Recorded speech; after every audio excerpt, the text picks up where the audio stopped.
अस्सलाम वालेकुम। मेरा नाम डॉक्टर अस्मा है। मैं एक माहिर नफ्सियात हूँ। आज मैं जिस टॉपिक पे बात करना चाह रही हूँ वो है इम्पैक्ट ऑफ पास्ट ट्रॉमा। यानी हमारी ज़िंदगी में जो चीज़ें गुज़र गई होती हैं, जो सदमात या जो ऐसे वाक़यात अनफॉर्चुनेटली हो जाते हैं जिनका हमारी ज़िंदगी पे एक लास्टिंग इफ़ेक्ट होता है। हम आज भी उनको याद करें तो आंखें भर आती हैं, बहुत तकलीफ़ होती है।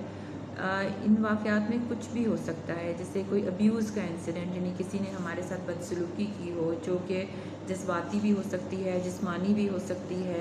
जिनसी भी हो सकती है। जैसे कि आप लोग जानते हैं कि अनफॉर्चुनेटली आजकल बच्चों के साथ दोनों लड़के हों या लड़कियां हों, इस तरह के बहुत वाक़यात होते हैं। और वो तमाम जगहें जिनको हम पहले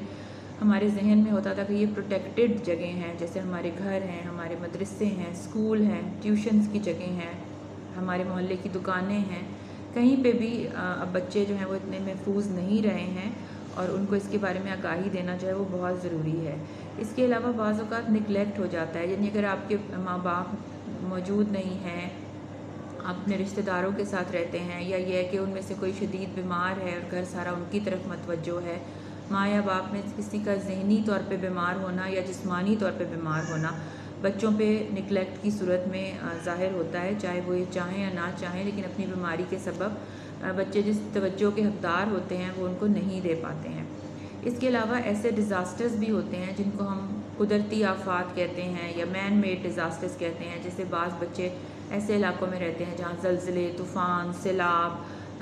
बहुत बड़े पैमाने पर आग का लग जाना, या फिर कोई और ऐसी चीज़ जिसमें जंगें होती हैं या हमले होते हैं, या जैसे हमारे KPK के इलाके हैं जो कि बहुत अरसे तक अफ़गानिस्तान से जंग की वजह से एक जंगी सूरत हाल का ही शिकार रहे हैं। इस तरह कश्मीर के लोग हैं जो बॉर्डर के करीब इंडिया की साइड पर रहते हैं, जो इस वक्त भी जो है वो इसी तरह के हालात का शिकार होते हैं कि उनको मालूम नहीं होता कि कब गोलाबारी हो जाएगी और कब हमला हो जाएगा। तो ये वो सारी चीज़ें हैं। इसके अलावा जो एक चीज़ कॉमनली मैं देखती हूँ अपने मरीज़ों के हवाले से, ख़ासतौर पे ख़वातीन के हवाले से, कि ऐसा भी हो जाता है कि बच्चे बड़े हो जाते हैं और अपने घर में वो ख़वातीन जो हैं वो आप खुशहाल ज़िंदगी गुजार रही होती हैं, लेकिन शुरू के जो उनके शादी के दिन थे उसमें अगर ससुराल वालों की तरफ से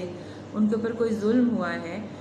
तो वो उनको भूलता नहीं है, वो उनको बार बार उस चीज़ को दोहराना, और अब की जो उनकी ज़िंदगी निस्बतन बेहतर है उसमें भी उसको लेकर जब भी वो उसके बारे में सोचती हैं वो दोबारा से उसी परेशानी, उसी कैफियत और उसी चीज़ में दोबारा से चली जाती हैं। इवन जब उनके घर में कोई खुशी की बात होती है, जैसे बच्चों की शादियां हैं, फिर भी उनको वही वाली चीज़ जो है वो शायद शादी से वो उनको पुरानी जो अपनी शादी के वक्त उनके साथ सलूक हुआ है या उसके बाद जो चीज़ें हुई हैं वो उनको बार बार याद आती रहती हैं, वो उसको बार बार दोहराती रहती हैं और अपने आप को मुस्तकिल परेशानी में रखती हैं। तो मैं आज सिर्फ इस इलाज पे बात नहीं होगी, सिर्फ ये बात होगी कि जो एक ट्रॉमा होता है जो हमारी ज़िंदगी में माजी में हुआ होता है, इसके बारे में हमें इर्द गिर्द के लोग अक्सर कहते हैं कि उसको भूल जाएं, डॉक्टर भी यही कहते हैं, दोस्त भी यही, रिश्तेदार भी यही, वो हमारी बॉडी पे क्या क्या अफेक्ट कर सकता है। इसकी साइंटिफिक जो है वो एक्सप्लेनेशन में मैं नहीं जाऊँगी, लेकिन सादा ज़ुबान में इसके 3 अफेक्ट्स होते हैं। एक होते हैं ट्रस्ट इशूज़, यानी एतबार करने की या एतमाद करने की सलाहियत चली जाती है, और दोनों तरह से चली जाती है। इंसान को ना अपने ऊपर एतबार रहता है क्योंकि अपने आप से ये नाराज़गी होती है, ये सोच आती है कि पहले अपनी मजबूरी का एहसास होता है, दूसरा अपने ऊपर गुस्सा भी होता है कि क्यों नहीं उस चीज़ का मुकाबला किया, जो कि शायद उस वक्त जिस कैफियत में आप थे, उस बच्चे थे या बिल्कुल नई एक शादीशुदा लड़की थी, तो उसके लिए मुमकिन नहीं था कि वो कर सके। लेकिन इंसान अपने आप को उसके लिए ब्लेम करता है और अपने आप के ऊपर जो एतबार या एतमाद होता है वो चला जाता है, और एक एहसास कमतरी की कैफियत पैदा हो जाती है। हर वक्त एक नाकामी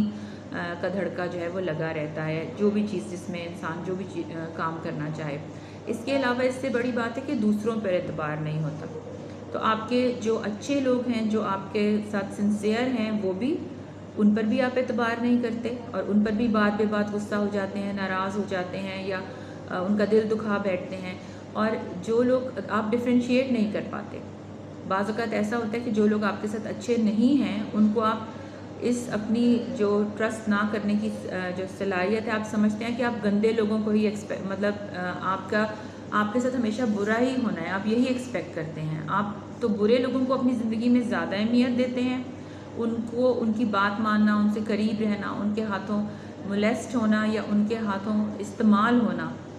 آپ اس کو اپنی زندگی کا ایک نارم بنا لیتے ہیں کہ شاید یہی میری قسمت ہے اور میں اسی قابل ہوں کہ مجھے سزا ملے، مجھے اسی قابل ہوں کہ مجھے نقصان پہنچایا جائے، کیونکہ میں نے پہلے بھی اس کا مقابلہ نہیں کیا تھا. تو پہلی چیز جو ہم نے کہی ہے وہ یہ کہ ٹرسٹ نہیں رہتا، نہ اپنے آپ پر، نہ اپنی صلاحیتوں پر،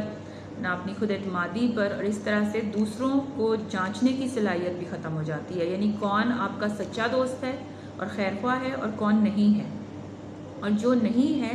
اس سے ایک رشتہ جو ہے اس میں باؤنڈریز بنانا وہ مشکل ہو جاتا ہے کہ کس طرح سے اپنے آپ کو مزید نقصان سے بچایا جا سکے. نمبر 2، اس کے اندر جو ہوتا ہے سیفٹی محسوس نہیں ہوتی ہے. اپنے انوائرمنٹ میں، اپنے ماحول میں انسان ہر وقت ایک سکیننگ کی کیفیت میں رہتا ہے، جیسے آپ کو کہیں سے بھی خطرہ ہوگا. اس کی مثال میں آپ کو ایسے دوں کہ جب آپ پریشان ہوتے ہیں اور پیچھے سے کوئی ہلکی سی آواز دیتے تو آپ ایک دم گھبرا جاتے ہیں. اس کا مطلب ہے کہ اس گھبراہٹ یا پریشانی جو آپ کے ساتھ لگی ہوئی ہے اس نے آپ کو ایک سکیننگ موڈ میں ڈال دیا ہے. آپ اپنے خطرے کی علامتوں کے لیے اپنے انوائرمنٹ کو ہر وقت سکین کرتے رہتے ہیں. انسان کی باڈی کے اندر اور ذہن کے اندر یہ صلاحیت نہیں ہوتی کہ وہ ہر وقت اس ہائی الرٹ میں رہے. جیسے فوجیں ہوتی ہیں ہائی الرٹ میں ہوتی ہیں، جنگ میں ہوتی ہیں، اس کے بعد بیرکس میں واپس جاتی ہیں آرام کے لیے. ایون جنگ کے دنوں میں بھی شفٹیں ہوتی ہیں، کون لڑے گا تو باقی لوگ آرام کریں گے، پھر ایک کون آئے گا اور اس کی ڈیوٹی ہوگی، اور پھر تو 8-8 گھنٹے کی شفٹیں چلتی ہیں. تو اسی طرح سے آپ مستقل خطرے والی کیفیت میں رہتے ہیں. اس لیے اس بارے میں بات کرنا بہت ضروری ہے. کبھی بھی اپنے آپ میں جب یہ جو باتیں میں کر رہی ہوں اپنے آپ میں یہ چیزیں آپ محسوس کریں تو ضرور اپنے قریبی نفسیات کے کسی ماہر سے رجوع کریں، کیونکہ آپ کے نہ چاہتے ہوئے بھی ہائی الرٹ کی کیفیت میں رہنے کی وجہ سے آپ کا جسم ایک مستقل توڑ پھوڑ کا شکار ہے. وہ واپس جا کر جو ہے وہ اپنی جسے کہتے ہیں نا ریسٹ میں جا کر اپنے آپ کو دوبارہ سے صحت بحال کرنا، ذہنی اور جسمانی، اس کا وقت اس کو نہیں مل رہا ہے. پراپر نیند کا وقت نہیں مل رہا ہے، بار بار آنکھ کھلتی ہے، ہلکی نیند ہوتی ہے، سو بھی جاتے ہیں تو اٹھتے ہیں تو لگتا ہے کہ اتنے خواب تھے کہ سوئے ہی نہیں، یا بالکل تھکاوٹ ہے.